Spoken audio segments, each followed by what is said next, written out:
What is going on, ladies and gentlemen? This is the Fourth and Fantasy Podcast. My name is Meek. I'm here with my co-host Wu. What's going on? Wu, what a great day to talk about fantasy football. Am I right? When is it not a great day to talk about fantasy football? It's always a great day to talk about fantasy football. At the top of the show, ladies and gentlemen, please make sure you are following us on all of our socials. Twitter at Fourth and Fantasy Pod, Instagram and TikTok at Fourth and Fantasy. Fourth and Fantasy Podcast on YouTube, because we give it to you in a video format too. Whatever you want, we give it to you. If you want it we're on socials. Give you little hot take clips. Yep. Show those some love. A lot of them right now are about our quarterback series, but you'll see some about running backs in the future. And today we're talking about wide receivers too. If you follow us, you'll see them all. Yeah, you'll see them all. So like I said, ladies and gentlemen, we're talking about our year in review series. So Wu and I just wrapped up the running backs, had a great conversation about that. But today we're getting into my favorite group, the wide receivers, man. If I could play in the NFL, I would be a receiver. If I could play in the if NFL. only. Listen, NFL players are just freak athletes, am I right? Oh, my God. Yeah. So, so that's what we're going to get into today. But, we're going to give you a first question of the day. So our question of the day, Wu, is dream scenario. Name one dream landing spot for a player in this year's free agent class. Yeah, so I would definitely say this class is top-heavy in terms of names and importance on where they land. I want to talk about T. Higgins. Who doesn't want to talk about T. Higgins? Yeah, right. I think he can be a wide receiver one on a team by himself. But for my landing spot, I hinted at this in a previous episode. I'm going to have him going to Washington. I love that pick. Him and Jaden Daniels, along with Terry McLaurin. That offense is scary to begin with. Yep. Now add in T. Higgins, who's 6'4", by the way. Yeah. Let's just add a big body receiver to that wide receiver room, and I think that would be a great spot for him. It would be beneficial for everybody. Be beneficial for him. He would get a lot of money, and I'm pretty sure Washington's got money to spend. It would be great for Jaden Daniels as he continues to develop as a starting quarterback in this league, although it seems like he doesn't really care who he's got on his team. And then it would be great for Terry McLaurin. So, I like T. Higgins to Washington. It just seems like a win all the way around. And Jaden Daniels, obviously we've talked about how special he is, but he is a quarterback talent that I feel can support two dominant wide receivers. Absolutely. Like Terry McLaurin and T. Higgins. That's awesome. My free agent pick is also a wide receiver, a little bit older of a guy, but I'm talking Chris Godwin.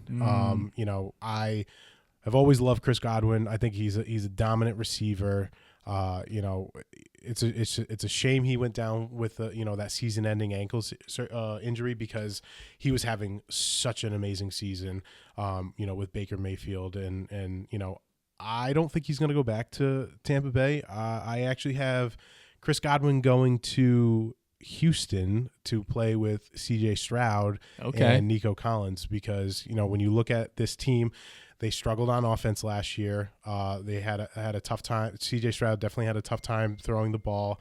You see Bobby Slowick, the offensive coordinator, really take a step back. And before I get into it anymore, can we talk about the dramatic fall off that Bobby Slowick had? Oh my God, he was supposed to be a head coach last year. Could have had a blank check to any job he wanted, and then decides to go back to Houston, which you love to see for CJ Stroud, but then falls off a cliff. And I don't get it. The play calling was awful. CJ Stroud struggled, and so they cut. Listen, kudos to the Houston Texans to have the cojones to cut bait on him. Absolutely. You know what I mean? But absolutely. So I think they're gonna really want to get off on a good foot here with Stroud, and why not bring someone in like Chris Godwin, who's dynamic in the slot? Yeah. You're probably going to lose Tank Dell for the entire season, so there's a hole there that needs to be filled. Stephon Diggs tore his ACL, and he's a free agent. He's going to be 31 years old, and I don't know who wants him. I certainly don't see him going back to Houston, but I see someone like Godwin, coming in. He'll be 29. So he's not old and dusted, but he could give you some serious value.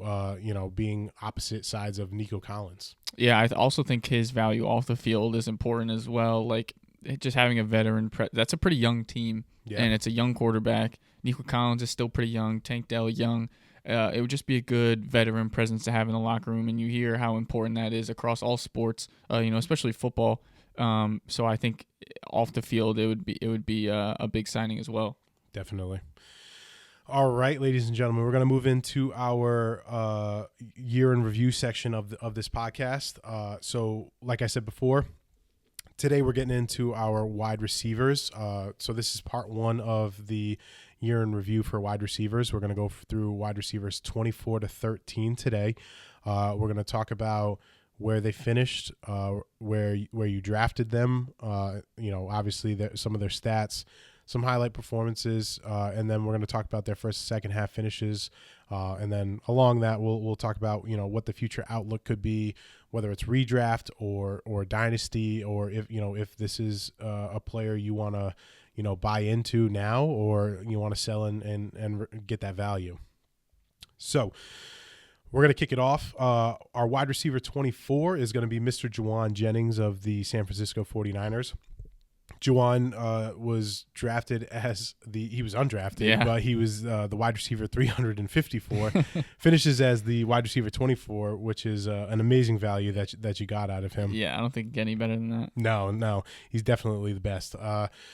Fantasy points, 209.5 fantasy points, 77 receptions on 13 targets, 975 receiving yards, 6 touchdowns.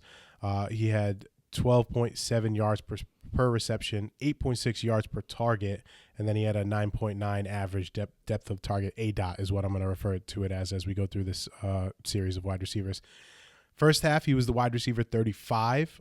Second half, he finishes as the wide receiver 25. And, when you think of Jauan Jennings in this San Francisco offense, I don't think people knew of Jauan Jennings, but right. I don't think people expected him to do this well, right? Like, obviously, Ayuk got a monster contract to start the year, and Debo was still doing Debo things, and then, Ayuk goes down, Debo doesn't do as much, and then lo and behold, aside of George Kittle, Jauan Jennings was like the focal point. Like, he was kind of the engine that got this offense going. Yeah, absolutely. And you lose Christian McCaffrey as well. Mm-hmm. The only thing that was tough with Jauan Jennings, sure, he finishes as a top 24 wide receiver in terms of fantasy, but he had 4 weeks where he finished inside the top 20 for the week. Mm-hmm. Other than those 4, he was outside of the top 30. So it was really boom or bust. Really streaky. Like, you had to play the matchup right. He had week 3, he goes for 41 points against the Rams. Like, that's nice for his totals for the season. But they're more often than not, he was killing you. But they were. This was just a year out of hell for San Francisco. Everything that could have went wrong.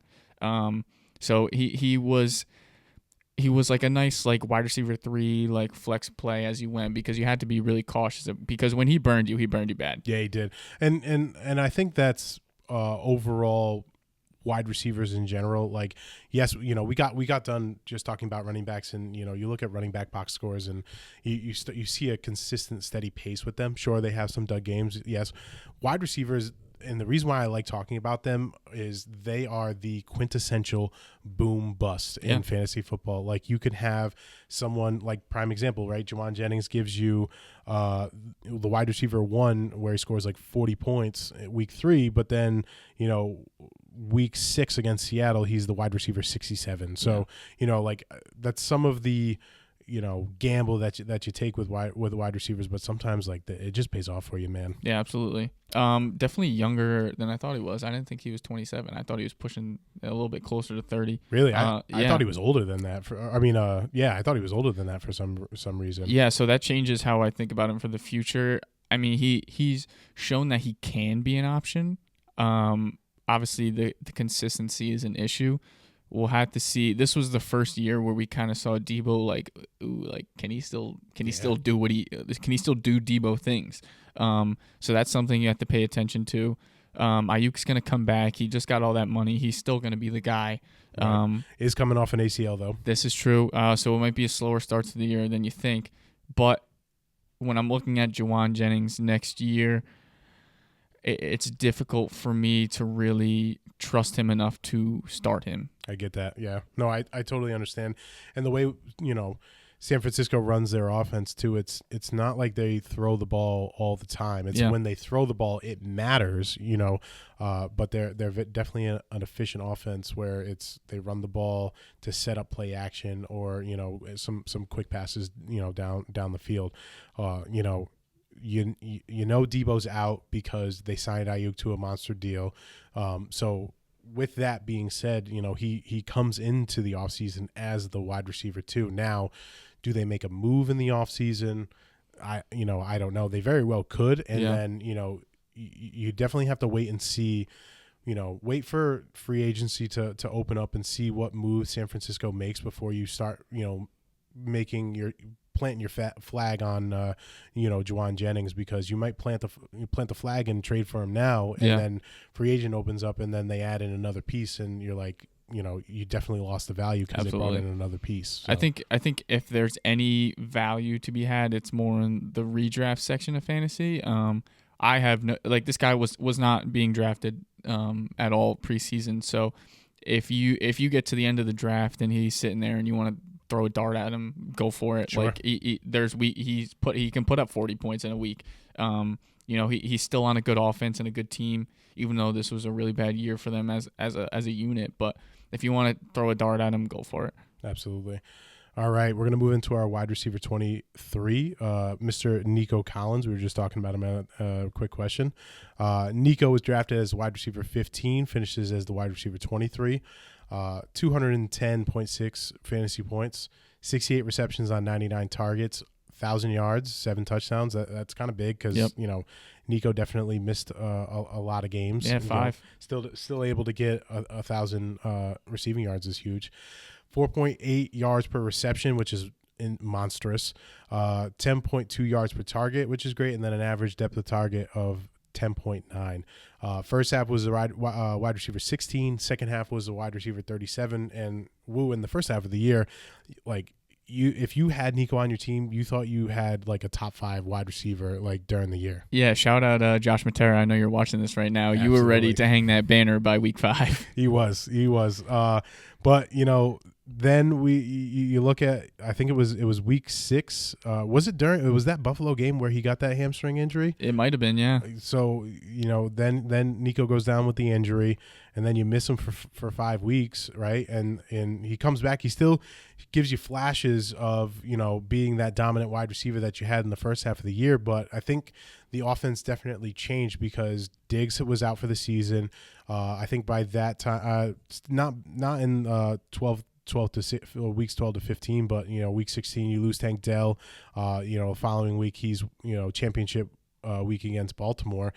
He definitely hurt you. He was a wide receiver 46, so he definitely benefited from having others around him. And I think that's why in our quick question of the day, I highlighted someone like Chris Godwin coming in and, being that opposite side and taking that pressure off of Nico Collins so he can be that dominant force that you want him to be. Yeah, I mean, this guy can take the top off of defenses anytime he wants. If those first few weeks, it was like if you're watching Red Zone, you're just waiting for that big bomb play to Nico. It felt like a weekly occurrence. 25% of the targets, which is nice, 8 targets a game. Like you said, killed you in the playoffs. 13 red zone targets is nice. You want to see your receivers getting targeted in the red zone. In terms of the future, they have a new offensive coordinator coming. This was just a bad year for their offense as a whole. And CJ Stroud I still think he's talented and will be a good quarterback in this league. So I expect him next year to take another step in the right direction. But we had just said that Nico, he was better when, he was surrounded by others. So is he really someone that can be like that alpha 1 wide receiver? I mean, I don't know. I think he can be. I think he's someone who, like you said, he takes the top off of defense. He demands targets, and it's, I think if depends on who the offensive coordinator is that's coming in and how this offense is set up, because I can see that relationship between Stroud and Collins, becoming that Burrow Chase, relationship where it's like I'm chucking the ball down the field because I know Nico's down there and Right. he's going to come down with it. Right. The other question I had for you, Wu, and I know we don't have this in our doc, but like going into redraft, like where would you be comfortable taking Nico? Like, listen, he finishes as the wide receiver 23. He was drafted as the drafted as wide receiver 15. Like, does he slide up into that wide receiver 10 area in redraft leagues? Yeah, I would. I'm gonna say that let's say his ADP sticks around that wide receiver 15 range off the board. I'm comfortable taking him there. Even if his ADP goes up, I think I'm still in on Nico. I don't think CJ Stroud's going to have 2 bad years back to back, especially after that rookie year. And people were willing to say, this team's going to the Super Bowl, and they can be one of those contenders. So it's still a good offense. We'll see what the coordinator situation ends up being, and if they do end up adding somebody. But I think, as it is right now in a vacuum, like I still like Nico. Yeah. Well, I'll throw a couple names out at you based on like fantasy finishes. For next year, would you rather have Nico Collins or DJ Moore? Ooh, getting hot right away. Oh man. I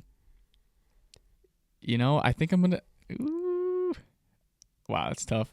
I'm going to go, we'll talk about DJ Moore in a second, but I think I'm going to go DJ Moore. Really? I think wow. I am. For me, I think that's an easy Nico Collins.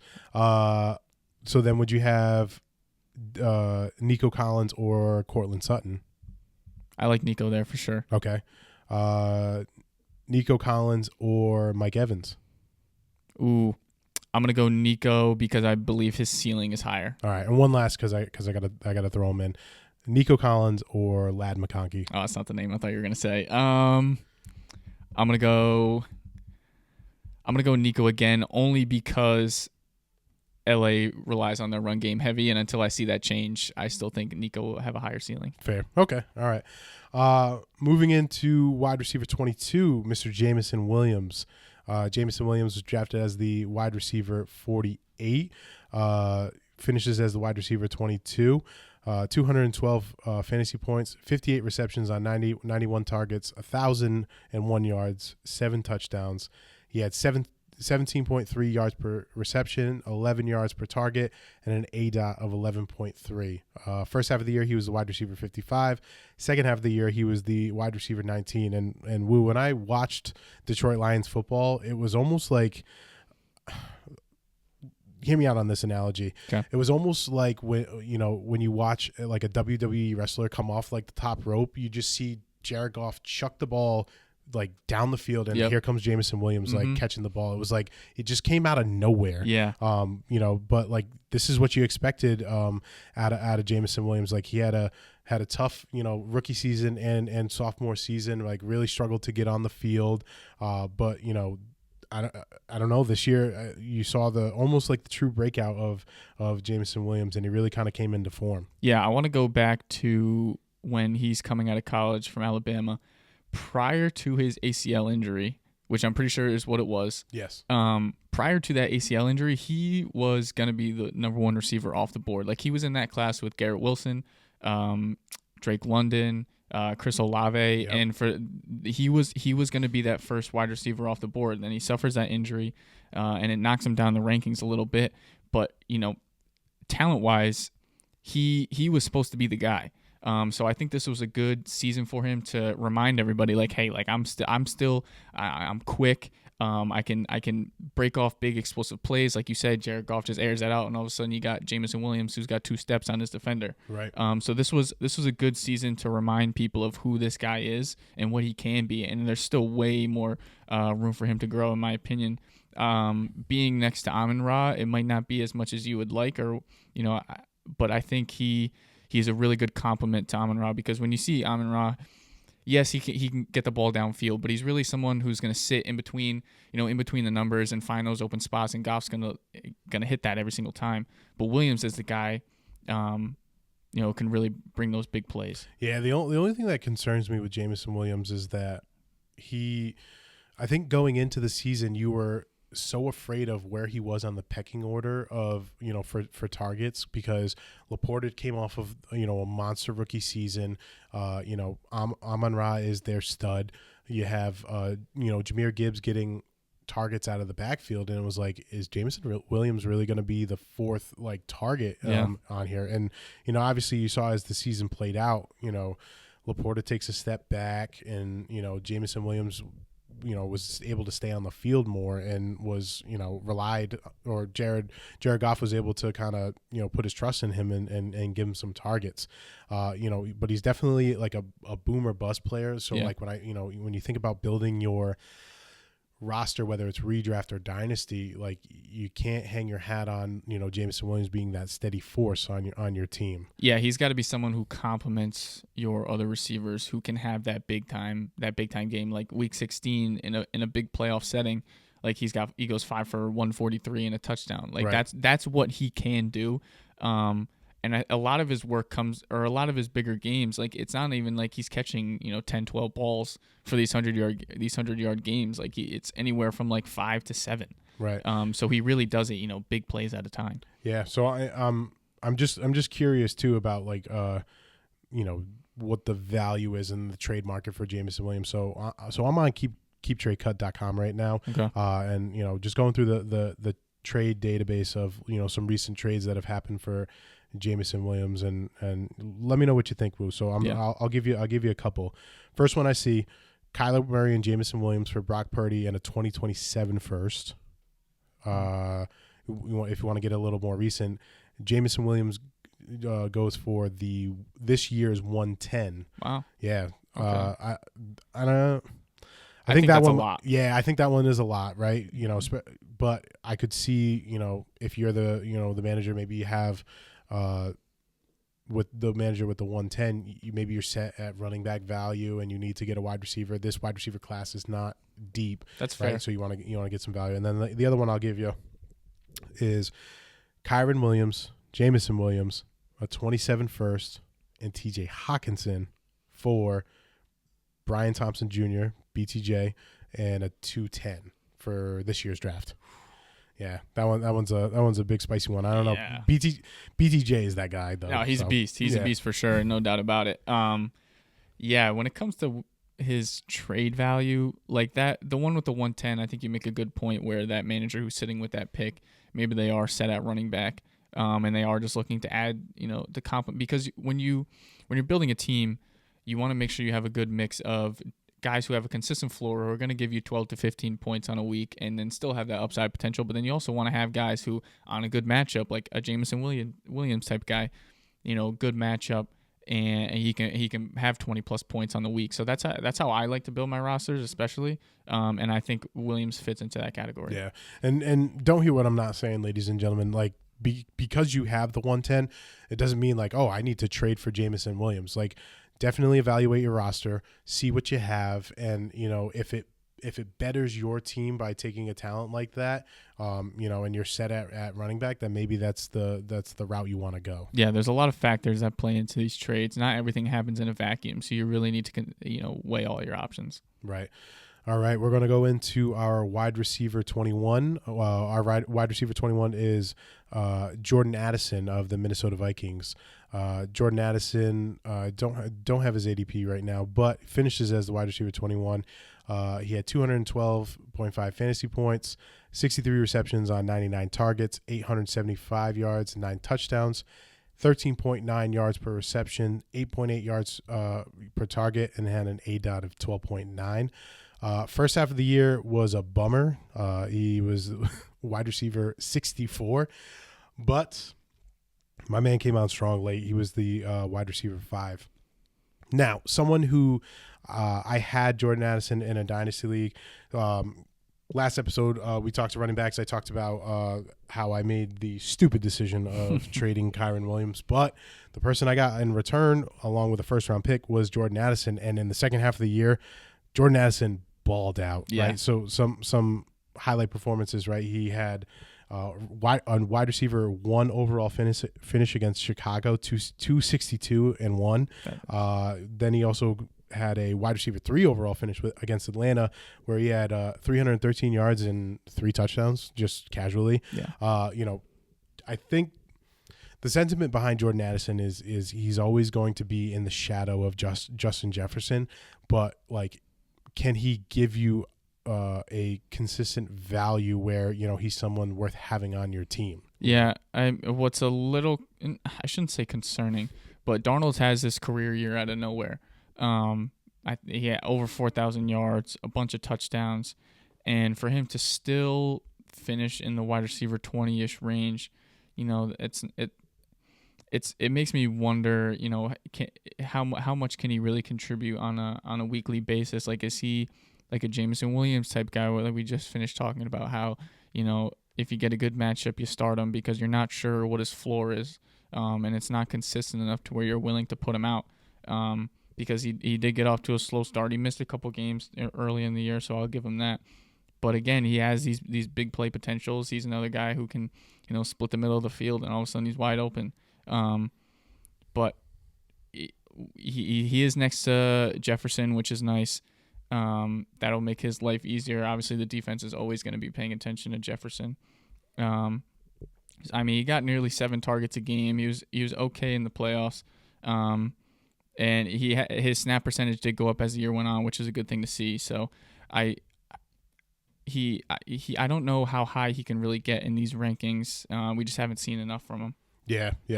I think what's going to be huge for him is I think Sam Darnold returning is probably going to be the best case scenario for Jordan Addison, because he's going to need that stability and know that there is a Darnold, someone who's going to throw the ball around enough to, support Jordan Addison. I don't know if, when JJ McCarthy comes in, it's a whole nother conversation. Yeah, like, is he going to be able to support him right off the bat, or is it going to take a year or two before he can support Justin Jefferson and Jordan Addison? So, that might be, if you're the Jordan Addison manager, you're probably fingers crossed hoping that Sam Darnold does come back so that you can, have some steady value. If not, it might be worth to shop him around and see what you can get for him. Yeah, I agree. All right, wide receiver 20. I don't know why he is down this far, but Mr. A.J. Brown, drafted as the wide receiver 39, finishes as the wide receiver 20, which is better, way better than he finished. 216.9 fantasy points, 67 receptions on 97 targets, 1,079 receiving yards and 7 touchdowns. He had a 16.1 yards per reception, 11 yards per target, at an ADOT of 12. In first half of the year, he was the wide receiver 34. Second half of the year, he was the wide receiver 13. You see, I think you see AJ Brown down this far because, we had this conversation when we talked about, Jalen Hurts in the quarterback series, and, you bring someone like Saquon Barkley in, and you didn't need to throw the ball because you're leading in football games. You didn't have to throw the ball. You could rely on Saquon Barkley to close you out. And, sometimes Saquon Barkley was the one who kind of got them going. So it kind of phased out, A.J. Brown, Devontae Smith, who's not even on this list, but I know a lot of people had high hopes for him, going into the year, so I don't know. Will, what's the feeling for A.J. Brown? Yeah, he still had 7 weeks where he was in the top 10. It's just like when he had a bad week, it was real. Like, you felt it, especially for a guy like A.J. Brown. He was my first round pick in our redraft league. I took him at 11. He missed those first few weeks with the hamstring. So it was just a tough way to start the year, vibes wise. And like you said, Saquon, anytime you have a guy like Saquon join your team, he's going to eat at production. And we did talk about it with Hurts, and, Saquon can close you out a game if you need. And, it wasn't that Hurts' passing numbers were bad. It just wasn't the volume you were hoping for. When we see A.J. Brown finishing, in the top 10 for receivers on the year. So I'm not really worried about A.J. Brown. I think you just have to start wondering, when you're drafting him in redraft, if his name's still that high up as it was this past year, you might have to think twice about it. Yeah, there's one stat that I'm concerned about with AJ Brown, and I put it in our doc.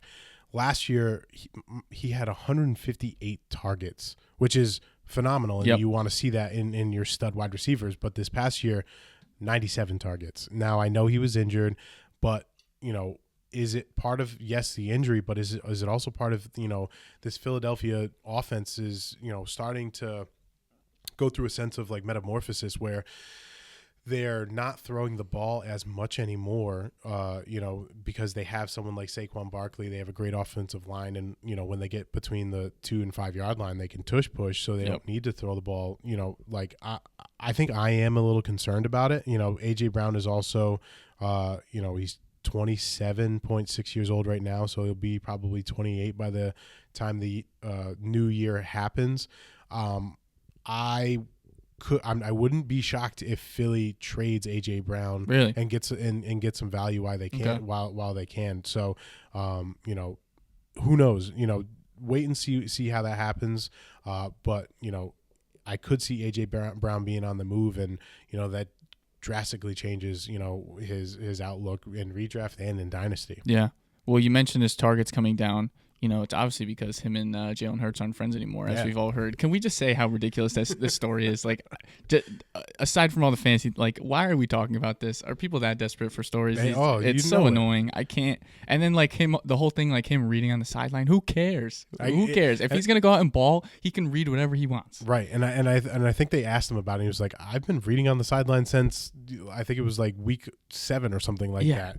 So he has proven enough in this league to where he can really do whatever he wants, and if he's gonna go out and play the way he does, I'm okay with it. Like, why are we talking about this? Absolutely. All right, moving into our wide receiver 19, Jacoby Myers of the Las Vegas Raiders. Jacoby Myers drafted as the wide receiver 55, finishes as the wide receiver 19, so great return on investment there. 218 fantasy points, 87 receptions on 129 targets. I mean, the man got 129 targets because he was the only show in town, minus Brock Bowers. Right. I will put that caveat in.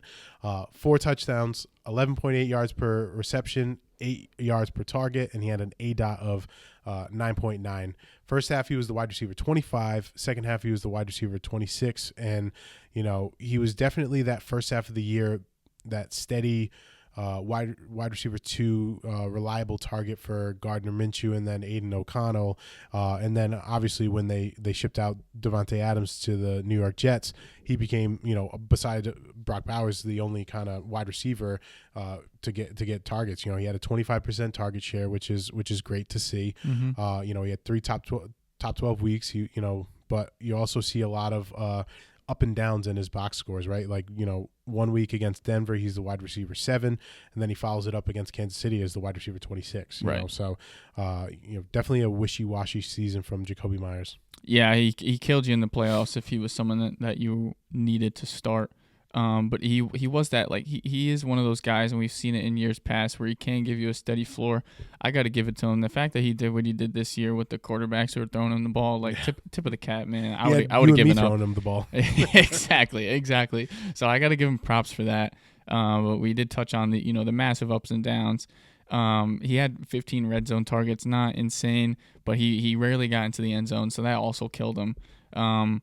And when we're looking at the future, their whole quarterback situation is up in the air. Do they get somebody in the draft? Are they, going for a bridge quarterback? We'll see what they do when they make that decision. But he's like, to me, he's like a solid, like, wide receiver 3 flex kind of guy. Maybe has a good matchup and he jumps somebody in your lineup. Yeah. But other than that, I don't see much more out of him. No, yeah, he was someone that I took very late in our redraft league, and he definitely gave good performances, but it was very hard picking when to play Jacoby Myers, in your lineup. And I think I eventually traded him off for some fab to, get me through the year. Okay. So, all right. Moving into our wide receiver 18, wide receiver 18, Tyreek Hill. Yikes, ladies and gentlemen. Bad. Drafted as the wide receiver 1, finishes as the wide receiver 18. 218.2 fantasy points, 81 receptions on 123 targets, 959 yards, 6 touchdowns, 11.8 receiving yards per reception, 7.8 yards per target. He had a average depth of target of 11.2. First half of the year, he was the wide receiver 31.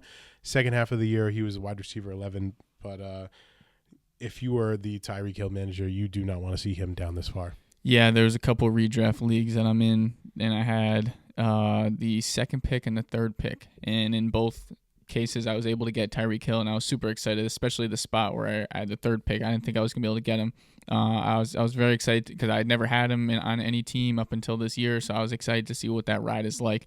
And, of course, I get on the ride that stinks. Good ride. Yeah, I just really bad. He had 0 finishes inside the top 30 weeks 2 through 9. If any other year when you say that paired with Tyreek Hill, you're like dumbfounded because that just doesn't happen. He like salvaged his season in the second half. I put that in quotations because when you take him as the first receiver off the board, you can't salvage it by being the wide receiver 18. No. Yeah, the only way you salvage your season having Tyreek Hill was you either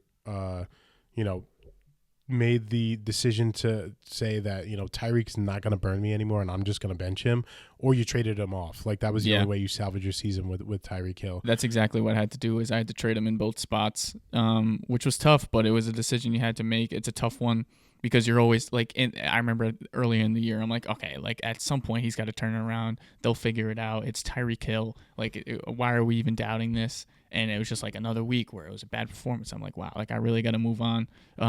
He did lose Tua to injury, but even after Tua came back, like it still just didn't feel right.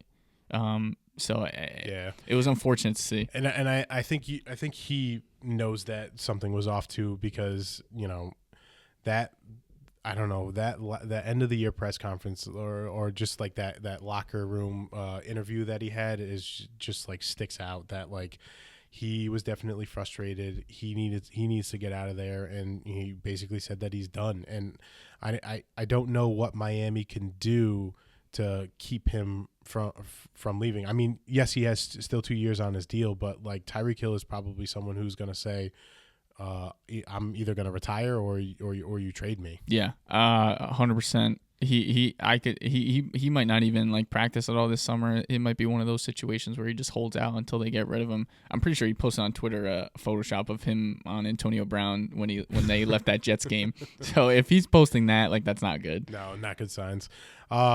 So I don't know what advice to give. The fantasy dynasty manager of Tyreek Hill. Like you're probably stuck with him. Yeah. Because God forbid you do trade him off and he does get traded and he goes to a good situation. He could go to somewhere like a Houston or like a LA and be a number 1 target or a 1A target and have himself a really decent fantasy season. Yeah, there's a lot of info that still has to come out before you can really, settle in on a decision. The good thing that I don't think he's shown any signs of decline, like physically. No, definitely. In terms of that. So that's something you can still be, a little bit confident with. But yeah, there's a lot that needs to go on from now until next season before you can really have a good understanding of what this situation is going to be. Right. All right. We're going to move into our wide receiver 17 hot topic, man to talk about, Mr. T. Higgins. Drafted as the wide receiver 29, finishes as the wide receiver 17, 221 fantasy points. He had 73 receptions on 109 targets, 911 receiving yards, 10 touchdowns, 12.5 yards per reception, 8.4 yards per target, and he had an 8 out of 9.7. First half of the year, he was the wide receiver 44. Second half of the year, he was the wide receiver 16. And, you look at this box score week to week, Woo, and it is plagued with injuries and bad performances. And then I don't know why, but right before the bye and after the bye, he was on fire. Yeah, fantasy championship week, he puts up almost 35 fantasy points, wide receiver 1 on the week. Like I think we have a good idea of the T. Higgins story, where he's struggling with injury. There's ups and downs in his seasons, but man, his ups are up. Yeah, like he can win you a week. Like I think he's a talented receiver. It helps when you got Joe Burrow throwing you the ball and you're running alongside Jamar Chase, but when you look at like next season and into the future, a lot of my thoughts on him, it just depends on what uniform he puts on. If I'm Cincinnati, I don't know how you let him walk after the year he just had. I don't know if they have a choice though, because this is true. You have to pay Chase this year. I mean, obviously you could franchise one of them, but that wouldn't go over well. That's not going to go over well with either of them. Yeah. You know what I mean? So I don't know if they can pay both Chase and Higgins and expect to, support the rest of the Cincinnati Bengals, because, we talked about it in the series with Joe Burrow.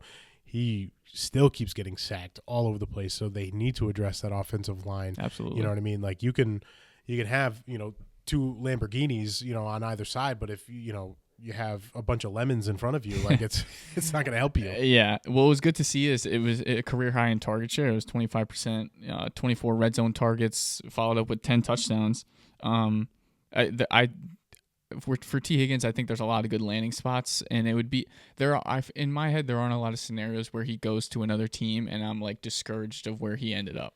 Yeah, no, because I think the sentiment, because he's, paired right now with, Jamar Chase, I think anywhere he goes, there's no one that is Jamar Chase at those places, in those landing areas. So, he becomes the guy, a popular landing spot that people talk about with T. Higgins is, the Los Angeles Chargers. And, me personally as a Chargers fan, I love T. Higgins, the talent. I don't think I want T. Higgins on the Chargers just because he's someone that is, very injury prone. If you look at his the years he's played, I don't think he's played 1 year. And what is this? His third year, he played 17 games. But other than that, the past 2 years, he's only played 12 games. Yeah. So, that is definitely a red flag for me. Yeah, it's a concern.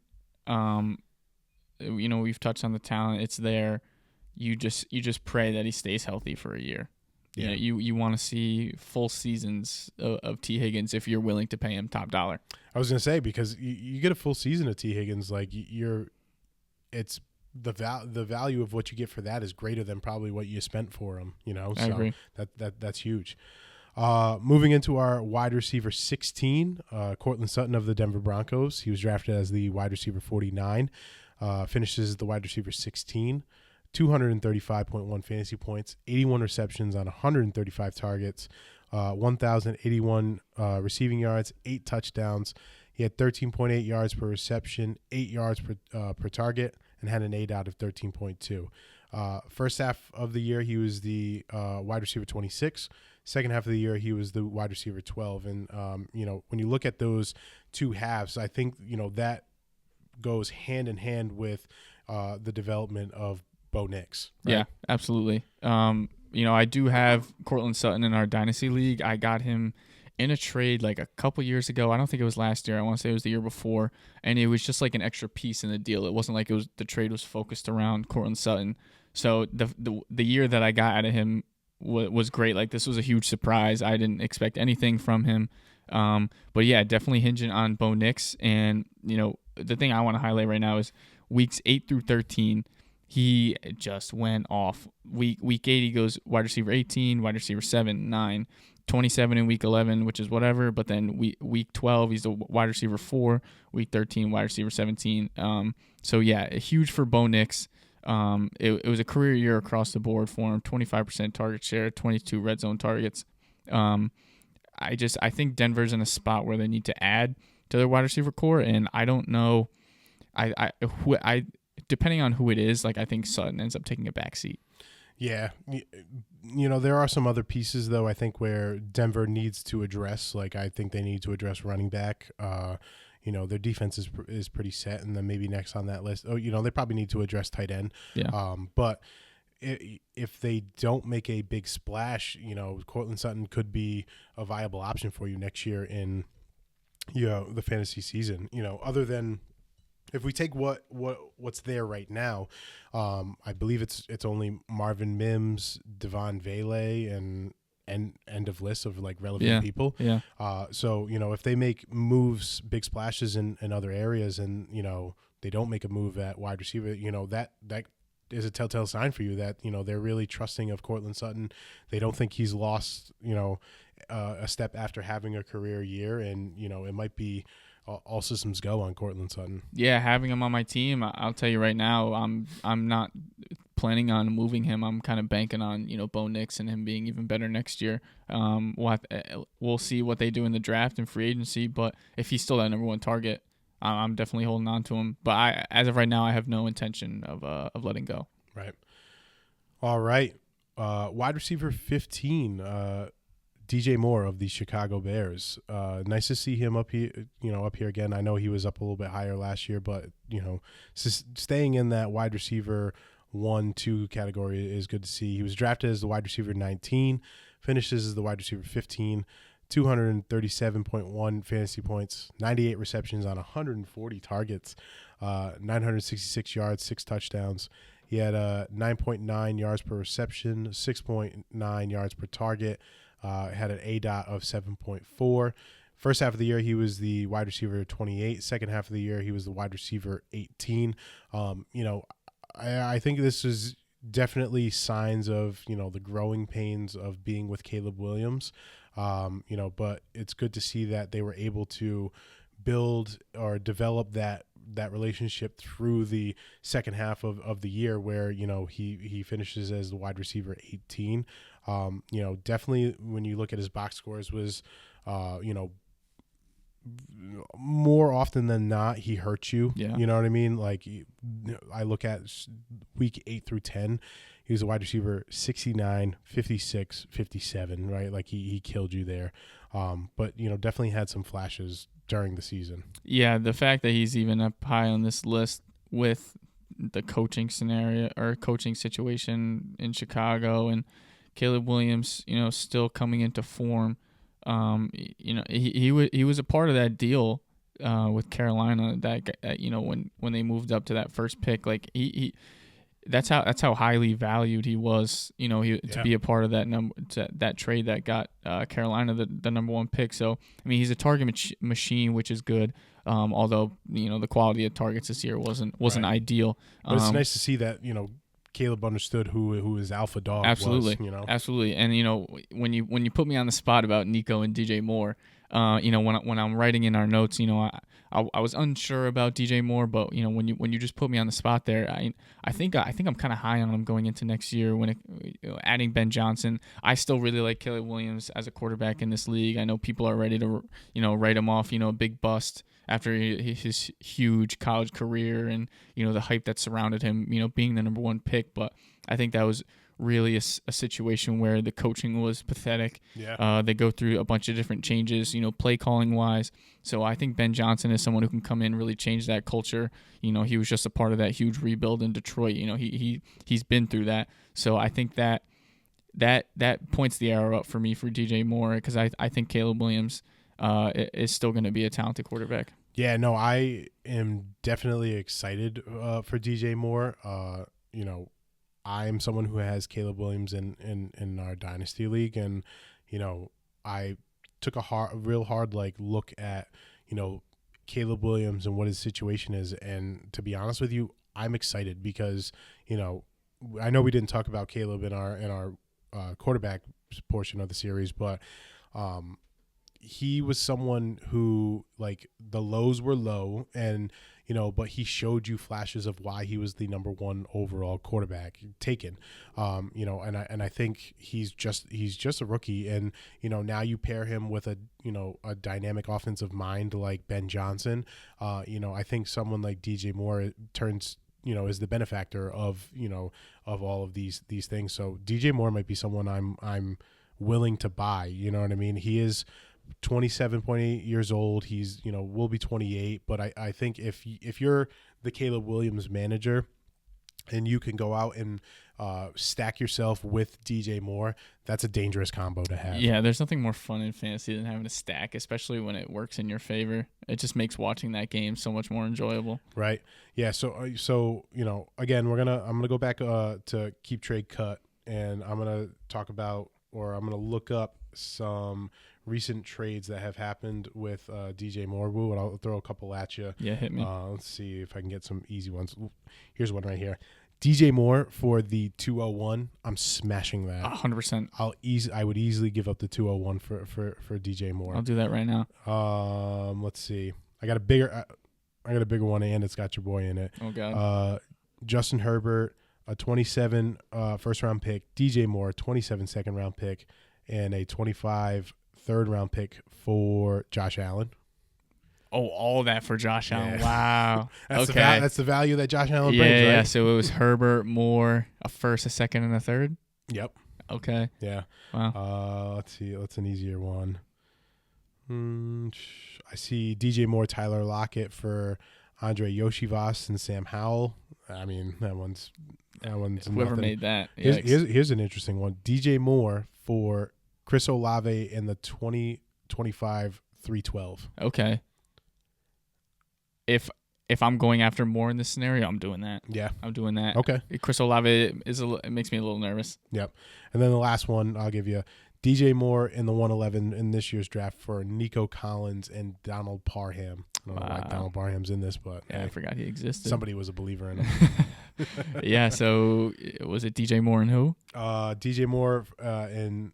I scrolled up. I missed it. Hold on. I'll find in the 111 for Nico Collins and Donald Parham. Yeah.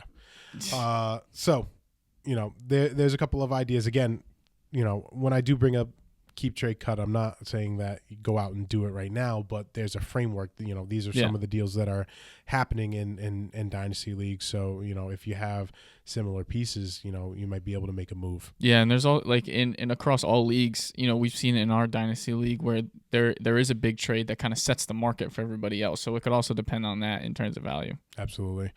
All right. We're going to move into our wide receiver 14, Mr. 1,000-yard season himself, Mike Evans. Mike Evans was drafted as the wide receiver 14. He finishes as the wide receiver 14, so he didn't lose any value. 240.4 fantasy points, 74 receptions on 110 targets. Got that 1,000 yards again, 1,004 yards, 11 touchdowns, 13.6 yards per target, yards per reception, 9.1 yards per target, and he had an A.dot at 11.5. First half of the year he was the wide receiver 27. And then the second half of the year, I don't have that, but he definitely had some great fantasy finishes that really won you some weeks. In week 13 against Carolina, he was the wide receiver 2. Week 15 against the Chargers, he was the wide receiver 2. So Mike Evans is always going to be a dominant force. Yeah, first ballot Hall of Famer, in my opinion. He's got to be, right? Yeah. He just tied Jerry Rice's record. I know. And he's the only person who hasn't had a non-1,000-yard receiving season. Yeah. He's just, you love to see him. And, quick aside, because, obviously this is a, fantasy football podcast, and we talk about dynasty, and I get so excited when we started looking at rookies, and when they talked about Tetaroa McMillan being like Mike Evans, like that just gets me excited. Yeah. But yes, Mike Evans, first ballot Hall of Famer, everything, all the accolades are necessary. Like, he's just the man. Yeah. 6 top 12 finishes, 24% of the targets. If they don't try, I don't think they're going to have to try like they did at the end of the year this year. But if they don't get him to that 1,000-yard mark to break the record, I will be very upset. Yeah, it would be sad. But looking at for dynasty purposes, I had Mike Evans on my team. I drafted him in our startup. I traded him 2 years ago now, which he's still putting up those big time finishes. He hasn't really fallen off completely with his age. But I do think it's time to start thinking about moving on and seeing what you can get from him. But all the other managers are gonna be aware of his age and that. So I don't give him up for nothing. Is basically what I'm trying to get at.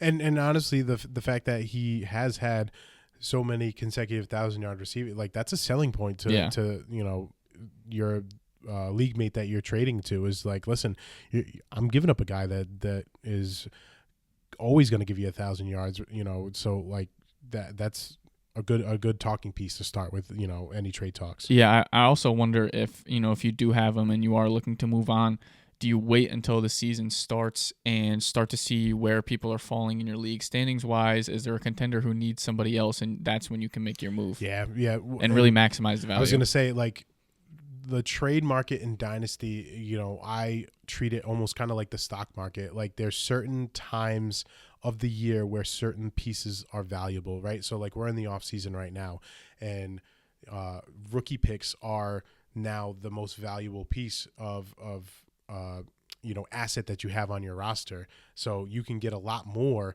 for them. And, here's a little insider tip, like, use some of those rookie picks that you have and buy veteran talent that right now, because veteran players are at the lowest that they can. People are trying to get rid of them. They've already completed a season. They think, oh, they're another year older and I'm not going to get the value. So you buy veteran talent now in the offseason, and then when you get into the season, those veteran players then become the most valuable piece, because you have people who are in on trying to win a championship, and you can sell them for good rookie picks, and then you just kind of play that push and pull. Absolutely, couldn't agree more with what you just said. Yeah. All right, we're gonna round out the wide receiver part 1 series with our wide receiver 13, and I'm excited to talk about this guy, Ladd McConkey, drafted as the wide receiver 40, finishes as a wide receiver 13, 240.9 fantasy points.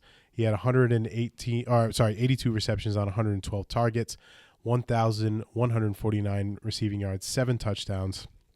Had 14 yards per reception, 10.3 yards per target, and he had an ADOT of 9.9. First half of the year, he was the wide receiver 19. Second half of the year, he was the wide receiver 15. And, obviously some people had these expectations of Ladd McConkey, but I didn't. I don't think a lot of people expected him to really kind of step in and be that steady constant for Justin Herbert throughout the year. When you look at the Chargers, this is a team that had, Mike Williams and Keenan Allen, and they just cut bait on them and said, we're gonna let them go. And, everyone's like, who's Justin gonna throw the ball to, right? And here comes Ladd McConkey, rookie out of Georgia, and the man flashed. Yeah, this was not the rookie receiver I was expecting to be on this list. I think everybody thought, Marvin Harrison would be up here, but props to Ladd McConkey. Really found that good rapport with Herbert. And we've already seen the arm talent from Herbert. He can make anybody good. So I think him and McConkey McConkey has proved he can be a wide receiver 1. And he can dominate the targets. You have to assume that they're going to add, another receiver or a tight end, somebody else that Herbert can throw the ball to. But I think in that scenario, I'm not nervous about McConkey's production going down at all. No, I wouldn't be either, because I think, the type of wide receiver the Chargers bring in is going to be the complete opposite of what Ladd gives you, right? Ladd's someone who's he's going to go across the middle. He's a possession receiver. He's your third down guy that he's going to catch everything. They're going to bring in someone who can stretch the field, and honestly, that might be even a benefit for Ladd, because absolutely, whoever that is, like, it could be a T. Higgins, could be a Chris Godwin, it could be a rookie they take in the draft. But, like, if you have someone that Herbert builds a relationship with, that you can stretch the field, then you have Ladd underneath. Like, he could actually do even better than what he did this past year. No doubt. That extra guy can push it downfield. It's going to take another safety's attention away from McConkey, and even in a full season where McConkey's got every single eye on him, he still performed and way outperformed what I expected from him. Right. So when we talk about the dynasty outlook for Ladd, what are you thinking, Wu? What do we got for Ladd? I think you found your guy. I don't know if I would be willing to give him up. I think he's got a really steady floor and a big ceiling. Anybody tied to a quarterback talent like Herbert, I always think they're gonna have super high potential. And I really like McConkey. I only think he's going to get better. I really hope they add somebody else to that offense to take some eyes away from him. Yeah. And like we had just said, whoever they add is probably going to help him out even more. On the flip side, though, do you think you could buy Ladd from someone? If you can try, I would definitely try. Do not overspend. because whoever has Ladd McConkey, they are very happy with what they just had, and they are probably highly overvaluing him. Yeah. So interesting. All right, ladies and gentlemen, that wraps up episode 4 of the Fourth and Fantasy podcast. Again, we're chugging, we're going. We have a couple more episodes left in our year in review series, and then I think we move on to rookies. Yeah, right? It's about that time. Yeah, it's rookie time, right? We're excited. We already have our rookie profiles done. We're starting to crunch some film and look at these upcoming rookies. But I'm excited. It's dynasty season right now, so I'm excited to really get into the rookies and what they bring to the table. Absolutely. It's a good rookie class for running backs. We've said it before. I still think there's a lot of talent when it comes to wide receivers, quarterbacks. We'll have to see. But we'll dive into. Watch out for the tight ends, I will say. Yeah. Listen, this tight end class is something special, I will say. No, I agree. I do think there's some dudes out there who can really make a name. And I'm going to say this right now. Can we stop the whole there's a rookie tight end that people are super high on. Everyone's like, no, you got to wait a year, and then they go out and be the tight end one on the year. Can we just stop that? I was going to say the past 2 years, Sam Laporta and then Brock Bowers are the tight end one. Exactly. In all of fantasy. So wherever you see them going, don't question it. Just draft them because you're probably gonna be happy. Ladies and gentlemen, make sure you're following us on all of our socials. On Twitter at Fourth and Fantasy Pod. We're on Instagram and TikTok at Fourth and Fantasy. YouTube, Fourth and Fantasy. We're all over the place, and please give us a like, give us a rating. We give it to you on a video format, an audio format. If you could follow us on Apple Podcasts and Spotify, leave a comment, give us a like, all those things. Yeah, hit all those buttons, leave a comment, let us know what you think. If you disagree with the take that we post, let us know. Maybe we can talk about it in the next episode. Definitely. All right, ladies and gentlemen, we'll see you on the other side. See ya.